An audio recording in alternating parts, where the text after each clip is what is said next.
Greetings. This presentation is a pre-recorded session, Principles of Conscious Co-Creation. Part 1, The Power of Story.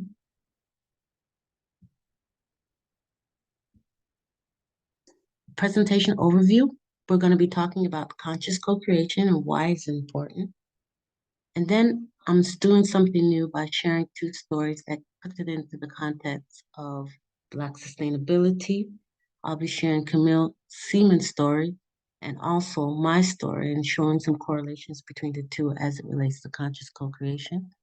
Then we'll talk about what you'll learn in the live workshop on January 26th, which is 4 questions to every conscious, 10 questions to ask in relationships.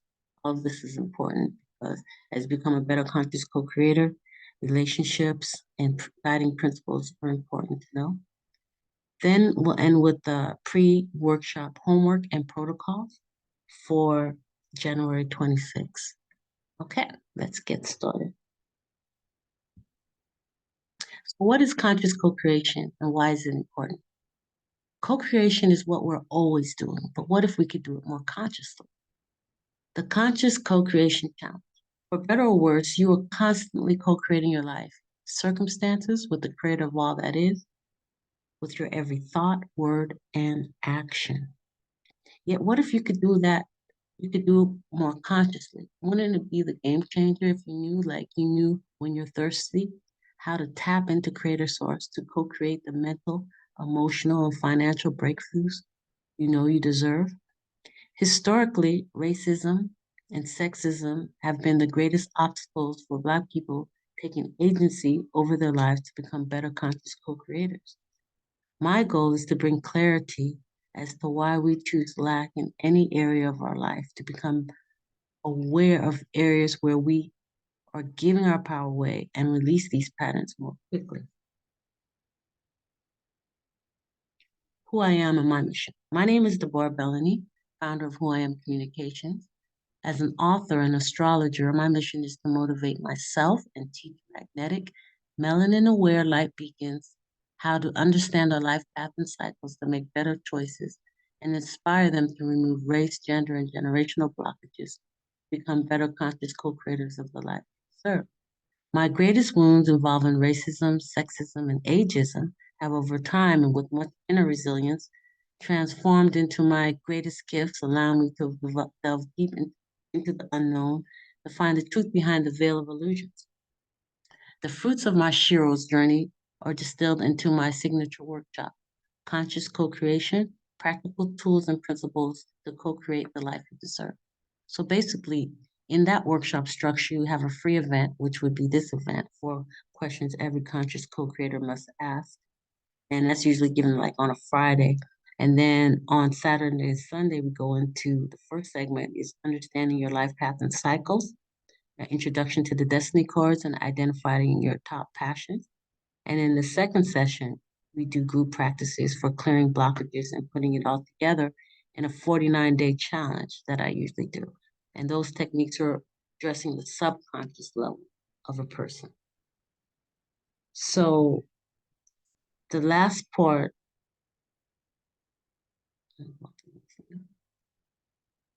so let's talk about Camille Seaman's story. I attended the Collective Trauma Summit in 2022, and one of the presenters was Camille Seaman. And I want to share a story from that presentation. In the presentation, she did a presentation on being a good ancestor, assessing the courage to follow a path of joy and beauty. So let's just talk about her bio really quick. Camille Seaman makes photographs with concentration on the fragile and fleeting polar regions, creating landscape photography on the verge of portraiture, as each iceberg appears to have its own spirit and personality. These stunning and intimate images break down any notions of separation between humans and nature. Born to a Native American father and an African American mother, Camille's sense of connection with landscape stems from growing up on Long Island in New York City, not far from the Shinnecock Indian Nation. Her grandfather taught her how the Shinnecock saw the natural world, a knowledge and reverence vital to her international practice. So one of the things that I learned about her is that sees how important art and beauty is in everything she does. She's very aware that even no matter what she does, whatever photograph she takes, there has to be an essence of beauty in it. So in her quote, she says, "The thread that runs through all of my work is it must be beautiful, even for some people, if it's terrifying." And what she means by that is like she sometimes chases storms and she shows such a, the effects of climate change. Some people, they don't may or may not like to see that or be terrified by it, but she feels like there's beauty in us facing our shadow, which I think is so powerful in terms of the work that she does. So she talks about in this interview lessons from her grandfather. One of the things her grandfather had her do was sitting still on the porch for 1 hour without moving from ages 4 to 13. She said that snow, rain, or sun, she could move no more than the distance of her arms. Then he would call her in to ask her what she saw. If she said nothing, then he'd send her right back out again. So she quickly learned to pay attention. Whatever she reported back would also be an opportunity for him to pass on knowledge and interpret what she had seen. For example, if she saw a spider web building, that meant no rain. Or that if there was a cloud with no pattern, rain would be within an hour. This helped her to see that when she was still, she allowed the veil of separation to go, and this made room for miracles. So some of the greatest takeaways she got from her grandfather was interpreting the signs of nature and removing the veil of being separate from nature. Enter the dark night. So there was a period of time as a bipolar, quote unquote, which in this sense means covering both the North and South poles. As a bipolar photographer, her pictures vividly illustrate the ice melting and the animals and humans being affected. However, in 2011, she had to take a break as people constantly asked her what they could do after viewing her candid work. She felt disheartened because for not having what in her mind was an adequate answer. She has this quote. She says, "I'm just here to press the shutter. I understand that it's my calling. It's a calling. Sometimes I'm weeping as I take the picture because I feel like this is all I could do. Push a button." So then she decides, after taking a 5-year break, during this time, she returned to her grandfather's wisdom, which was going within to answer the question, what is it that I can do? She also mentions that in the interview that it's different for each person. They have to take their own personal journey to discover what is that I could do, that you could figure it out. And then she shared what brought her back into alignment in the interview. She talked about walking barefoot on Mother Earth. She talked about starting and growing things and putting her hands in the earth. She got rid of all of her plastic and returned to bottles, clay, and metals. She started knitting with wool, cotton, and hemp. So those are some of the things that did. The world changes according to the way people see it. And if you alter, even by a millimeter, the way people look at reality, then you can change it. So I shared this because I want to share this clip so that you could hear in her own words and see through her art how she compares the period of time when she first started working in the Arctic and to her returning 5 years later after doing this inner work of finding out what she could do. So I want to share this clip with you, and then afterwards I'll talk about some of the takeaways.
Very powerful interview.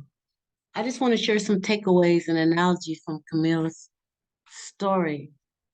Um, First is the courage in face of limited resources. She mentioned she was homeless as a teenager in New York City.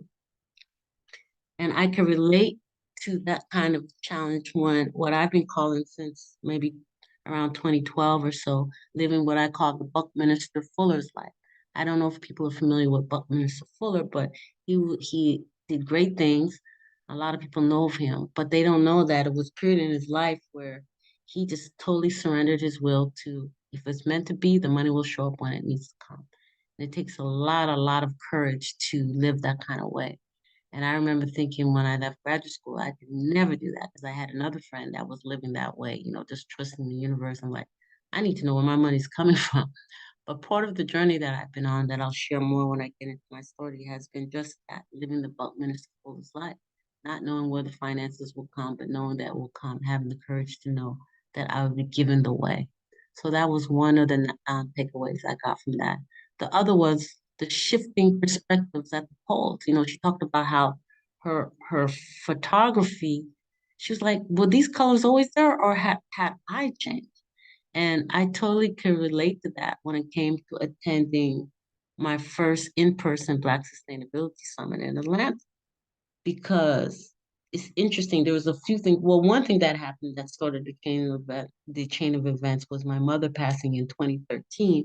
And I'll talk about that more when I tell my story. But as a result of that thing happening, it seems like there was a chain of events that put me in alignment to, number one, be in Atlanta at that time, because a lot of times I'm in Mexico. Number two, to be somewhere where a person recommended me to go to this at that time, who I hadn't heard from a long time. And number three, to actually have the money to go. I mean, Raina worked with me in terms, but I was able to finally come up with the money.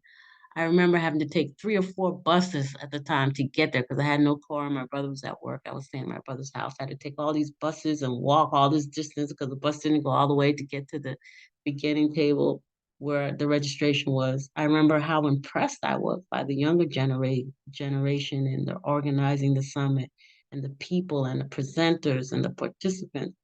I also remember thinking, wow, I've lived in Atlanta all these years and I never ran into any of these types of people or paid attention to these organizations doing this great work. But I'm thinking that they were here all along. It was like I was in a new world because I shifted my paradigm of what I wanted to attract to myself. And this always happens when we shift perspective. So I want to share two other Camilla's ocean stories. She shared two ocean stories in the interview. One was crossing the Southern Ocean. She talked about how when she crossed the Southern Ocean many times, she encountered waves as big as 45 feet. And in these times, what they'd have to do is strap themselves down in their bed and lay there because they couldn't fight. You just had to surrender. She remembered waking up the next day amazed at how calm it was. And she said, it's like, how could we go possibly from 45 feet wave to stillness? And it was important for her to always know that change happens. And if a deep ocean came to calmness, so can we. Sometimes we get so stressed that it's really hard to believe that, calmness is a reality. Now, the second story she shared about being in the ocean was her surf story.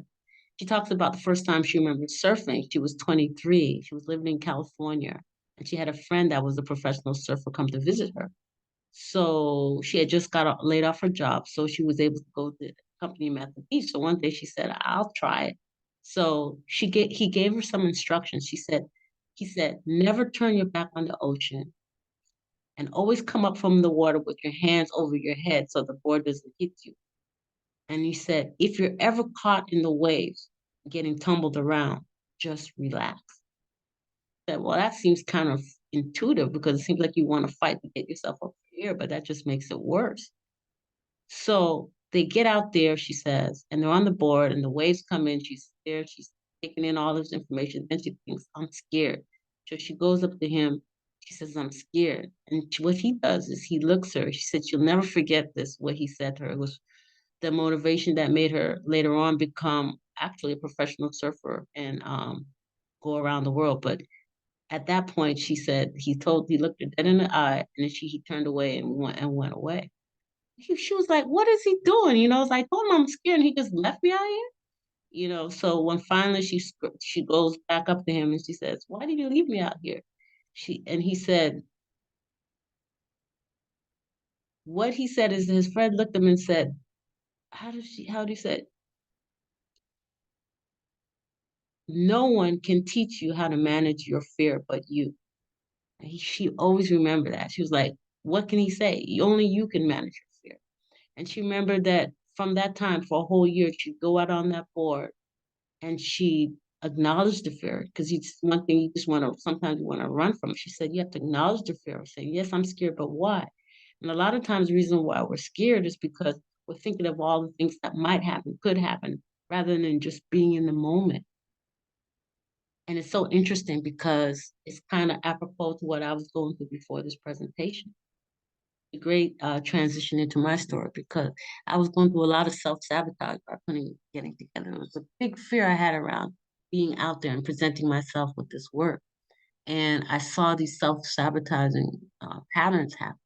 And it's all about what you're worrying about, what could happen down the road. But when you're just present in the moment, those are the greatest ways that we're able to transition, because it's being present in the moment that allows us to make our best decisions. And when we're clear and we get rid of all the fear, we can make our best decisions. So I was really moved from that. So now we're going to transition into my story. So moved by mom. This is the story of what was my catalyst to the path that I've been on recently in terms of sustainability. What I learned from my mom's passing is that there's two states of being and there's two types of being. The two states of being are asleep and awake, and the two types of beings are initiated and uninitiated. Well, before my mom passed, I was totally asleep when it came to how important it is to leave a financial legacy. But the process of going through all my mother's things and realizing she had nothing, absolutely nothing. I went through a lot of life insurance policies that she let lapse and everything. She had absolutely nothing. And the process of going through that, came awake to this. It made me realize that, oh, if you would have told me how important it is to leave a financial legacy before, I would have heard, but it would be like you're talking to someone who was snoring, because I didn't have a personal zero, a 0 point story to bring me to the awakening to how important it was. But that really did it for me. And so after you're awake, the next step is to be initiated. And I started to become very aware of how important it is. And I started this process in 2014. I launched the DeBorah Bees Travel Bug blog. And my goal was to start a 10-month Manifest Your Desires campaign to encourage, inspire, and support others in manifesting their desires via booking my first book, which is Afraid of Our Own Shadow, a manifesto and guide for conscious co-creation.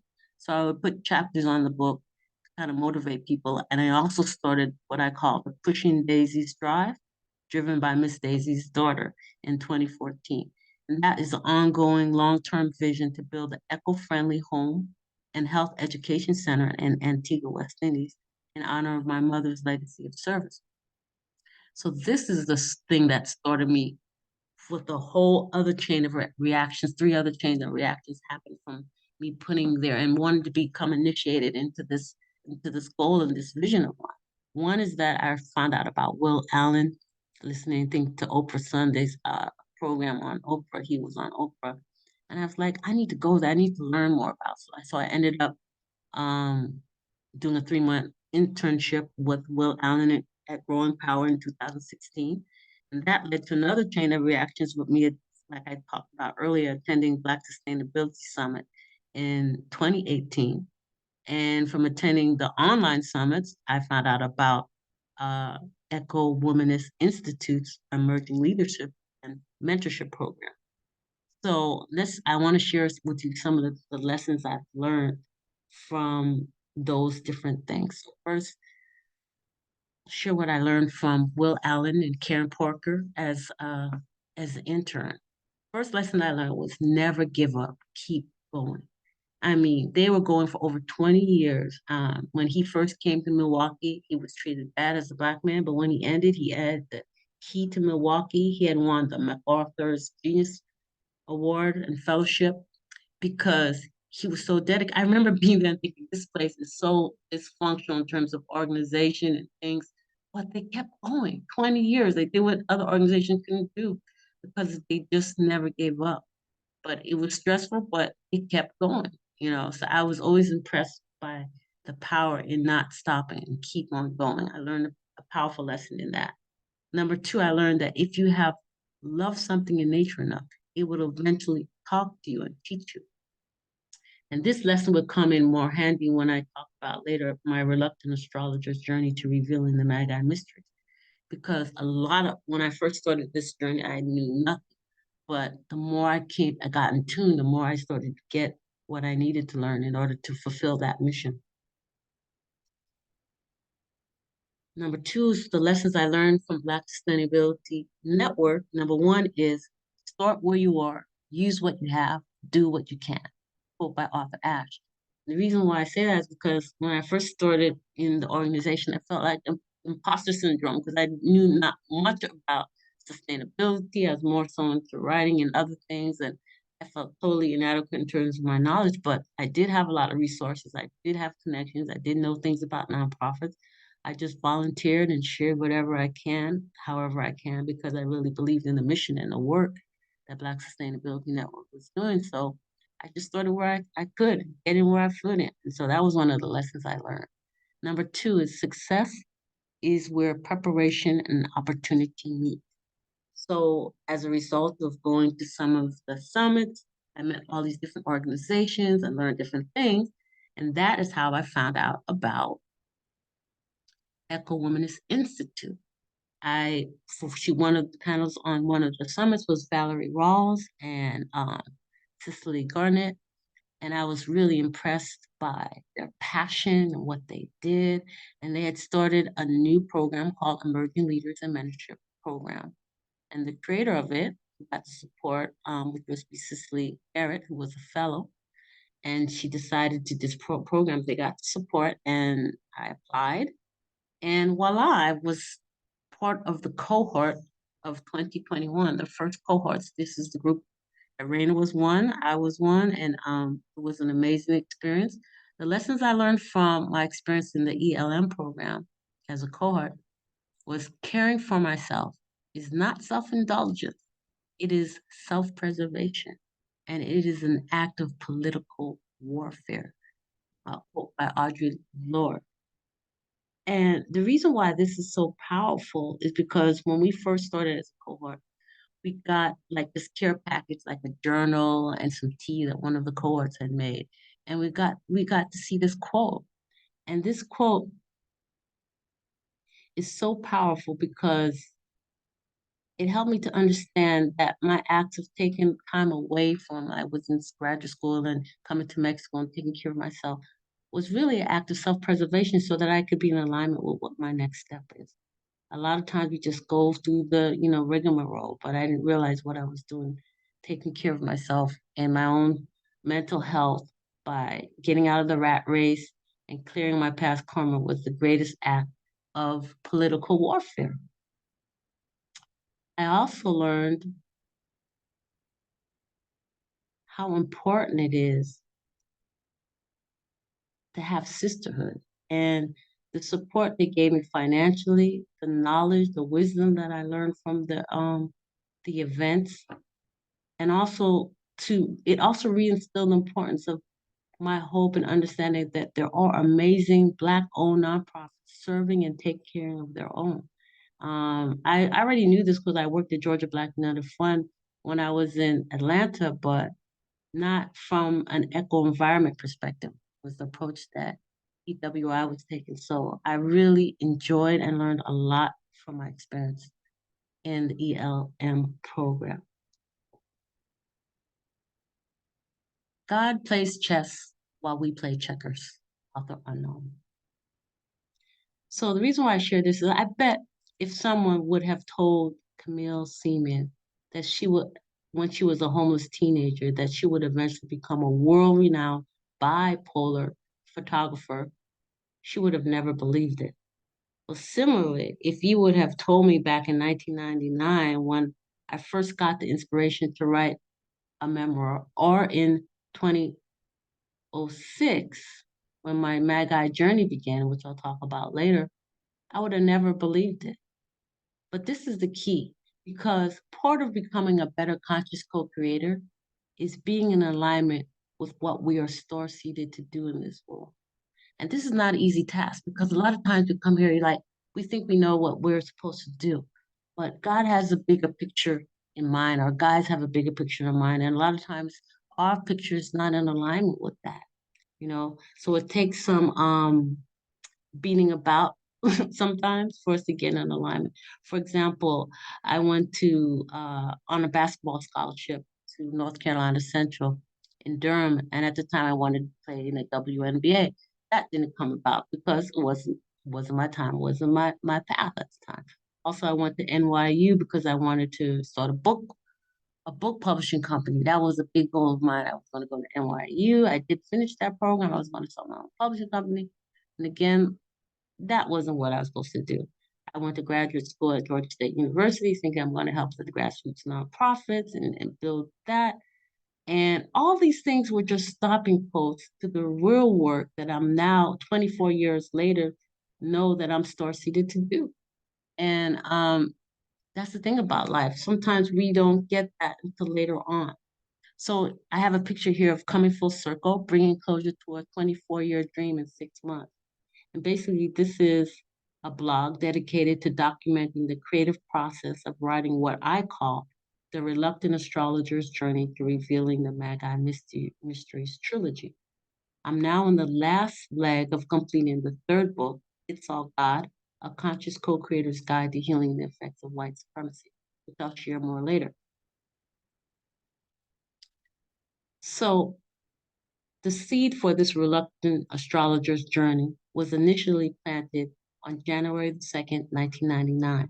Yet it wasn't until the year 2012 in the city of Puerto Escondido, Mexico, when the downloads to revealing the Magi mysteries really began.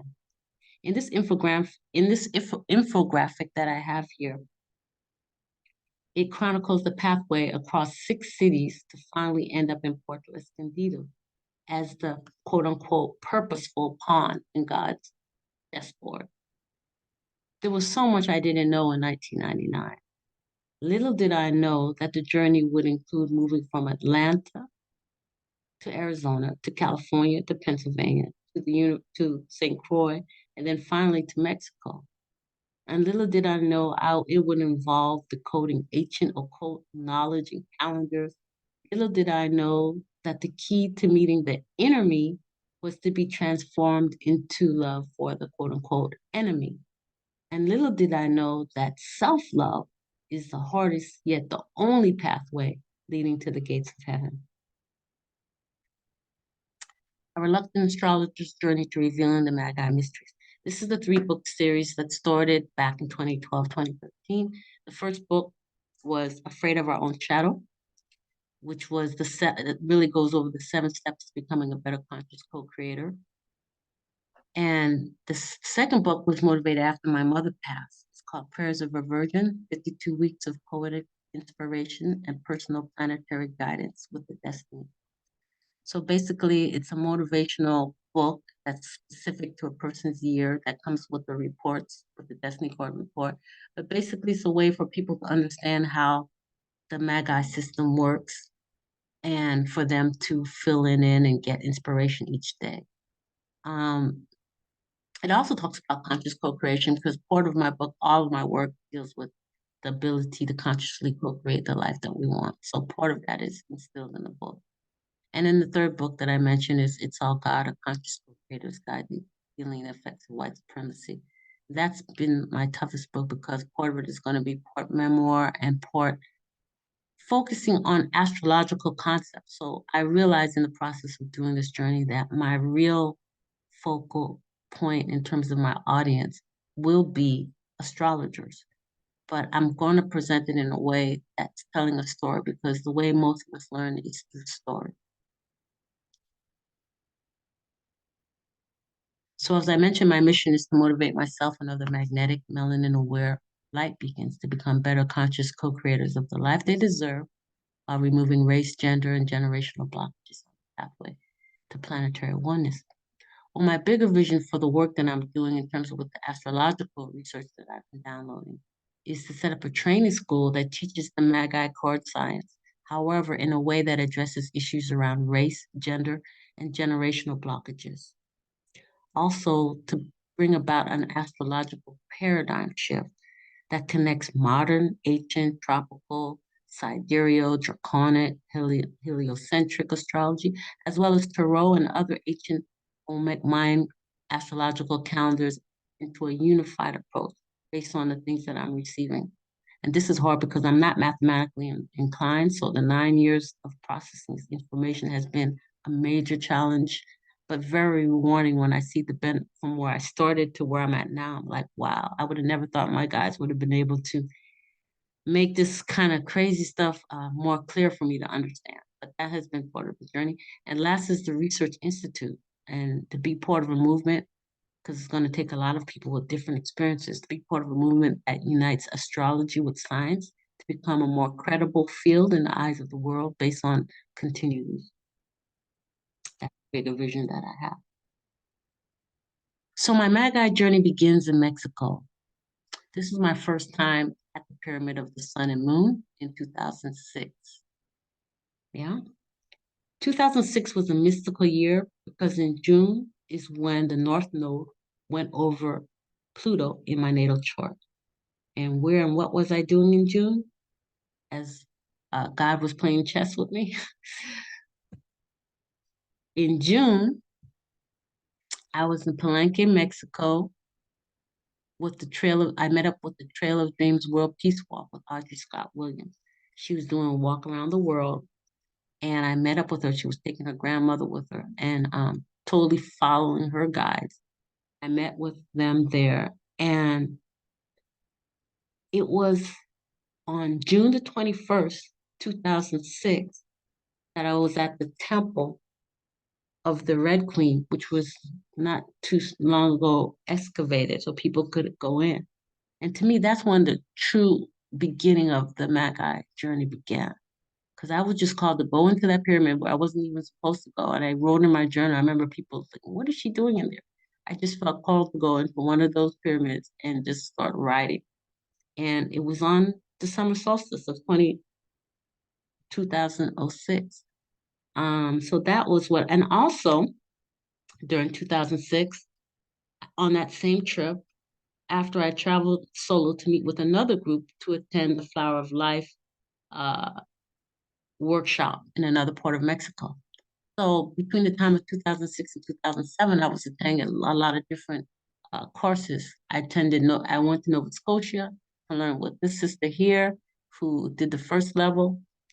That was a journey to get to Nova Scotia as well. Then I was in Mexico, and then in 2007, I met General Melchizedek in Montreal, Canada. And I didn't know I was playing checkers, but my God and my guys were playing chess. All this was lining me up for what my next step was supposed to be. Also, between 2009 and 2012, I went to a lot of sacred sites in Mexico and Peru. It was in a lot of different places. It was in Yanga, which is the first free town for captured Africans in the North America. In Yanga, I was in Peru, I was in Chen Chen, different places that I was just being called to go to, not realizing that there's power in going to these places with this energy. And as an empath, I was picking up on all that I needed to know for when I would finally settle in Puerto Escondido to process all of my journeys along the way. So those are my journeys. I want to end on Camille's closing comments in the interview she did. She ends with the interview with the statements that I'm going to share because I thought it was a great way to end because she beautifully states what it means to be a good ancestor. And it's the perfect segue into what you'll learn on January 26th. Okay, so let's start with this.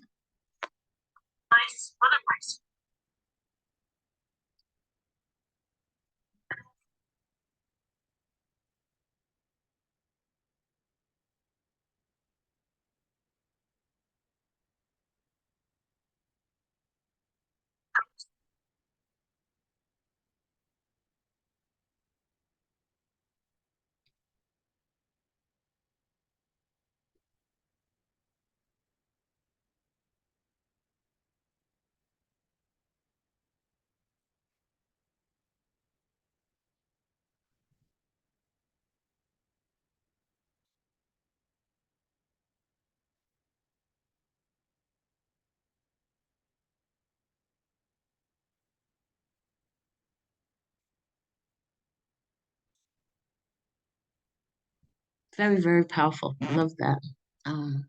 So what will you learn in the live workshop January 26th? 4 questions every conscious co-creator must ask.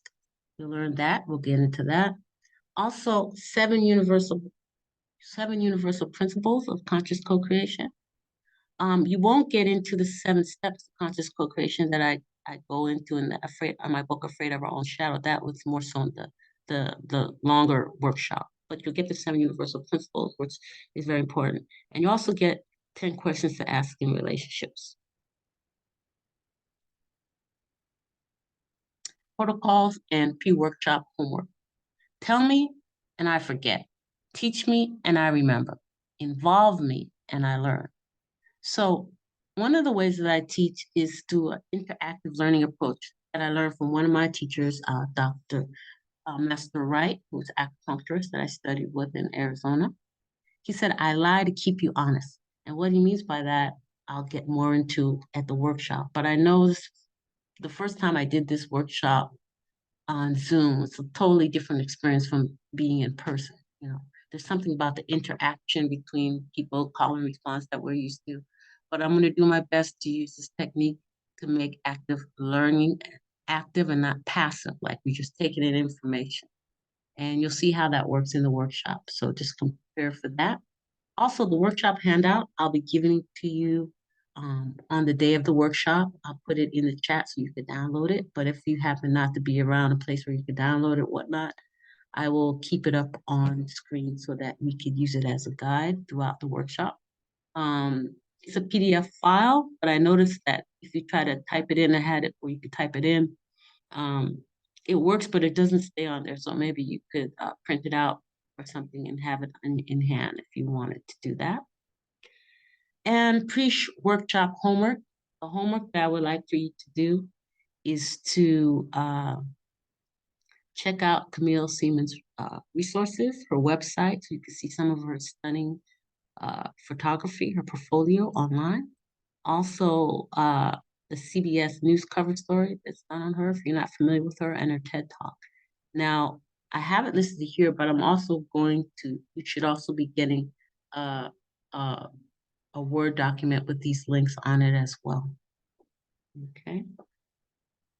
So in summary, this workshop, Intro to Conscious Co-Creation, the presentations on January 23rd and the 26th serve as an introductory workshop to a longer weekend or week-long workshop I facilitate for groups on request. Today's workshop on January 23rd covered what conscious co-creation is and why it is important, while sharing Camille's Seaman story and my story as a backdrop. Today's objective was to present conscious co-creation from the lens of Black sustainability and also to prepare participants for the quote-unquote coconut meat of the workshop on January 26th. A world of thanks. Thank you for being here and being here for my process. And here are some of the ways you could connect with me. These are also going to be available on the Word document that you could, those links. You can click on those links. Thank you, and I look forward to seeing you on January 26th. Thanks.